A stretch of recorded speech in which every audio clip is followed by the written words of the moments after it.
हाय दोस्तों। तो आज डे 1 है सीरीज का। और जैसा कि मैंने आपको कल बोला था कि आज मैं एक नया टॉपिक लेके आऊंगी जिस पे हम लोग डिस्कस करेंगे। तो वो टॉपिक है कि हार्वर्ड यूनिवर्सिटी के एक प्रोफेसर है जिन्होंने अपने हैप्पीनेस 101 लेक्चर में बोला है कि एक चीज होती है जिसको हम बोलते हैं अराइवल पॉलिसी।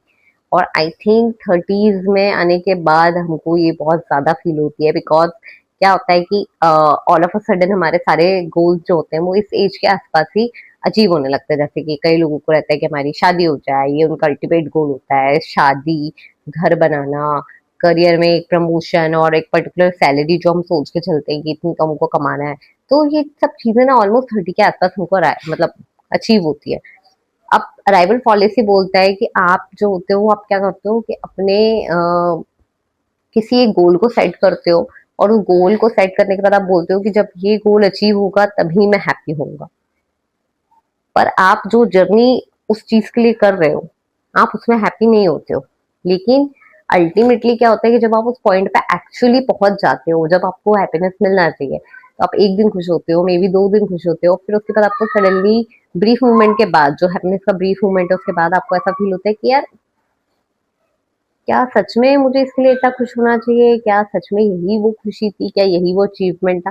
क्योंकि ये अल्टीमेटली ये चीज होना होती ही है। ये इसी को अराइवल पॉलिसी बोलते हैं।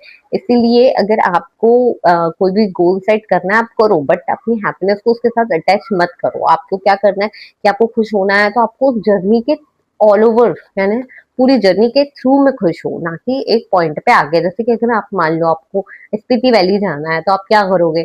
आप शिमला जाओगे, काजा जाओगे, सब जगह जाओगे, लेकिन आपको हर जगह मतलब अपना एंजॉयमेंट करना है। आपको हर जगह का फोटो लेना है, हर जगह पे आपको इधर उधर घूमना है और फील करना है कि हाँ मैं कहीं हूँ। अब आप सोचोगे नहीं भाई मैं तो काजा जाके ही खुश हूँ, तो ऐसा नहीं होता है। तो अपनी हैप्पीनेस को किसी गोल के साथ मत बांध के रखो, जर्नी में फील करो, नहीं तो आप भी अराइवल पॉलिसी आई थिंक का शिकार हो जाओगे। अब मैंने इस टर्म का सही यूज किया है या नहीं, आप मुझे कमेंट में बताना अगर आपको कभी पता चले तो, क्योंकि शायद हो सकता है मैंने कुछ गड़बड़ की हो। और ये मेरा डे 1 का वीडियो था। कल फिर मैं एक नए टॉपिक के साथ आऊंगी, और आई होप कि आपको ये अच्छा लगे। अगर आपको अच्छा लगता है, सच में अच्छा लगता है, आप देखते हो, तो मुझे बहुत खुशी होगी। अभी तक मेरे फर्स्ट वीडियो पे तो ऑलमोस्ट लाइक सिर्फ 3 या 4 ही व्यूज है, तो वो भी मुझे लगता है मेरे रिश्तेदारों ने देखा होगा। डेफिनेटली ज्यादा खुशी नहीं मना सकती मैं। और आई होप कि इन फ्यूचर मुझे पता चलेगी कई लोगों ने इस वीडियो को देखा और कुछ भी समझा। अगर आप थोड़ा भी खुश होते हो और आप अपनी जर्नी में जर्नी को एक नए तरीके से देखने लगते हो, तो मुझे बहुत अच्छा लगेगा। और अल्टीमेटली यही एक मोटिव है इस वीडियो का कि आप जाने कि आप जो चीजें फील कर रहे हो वो बहुत नेचुरल है, और हम उनके बारे में बात कर सके, और उस चीजों से हम बाहर कैसे आ सकते हैं हम उसके बारे में भी बात करेंगे अगर ऐसा कोई टॉपिक आता है तो।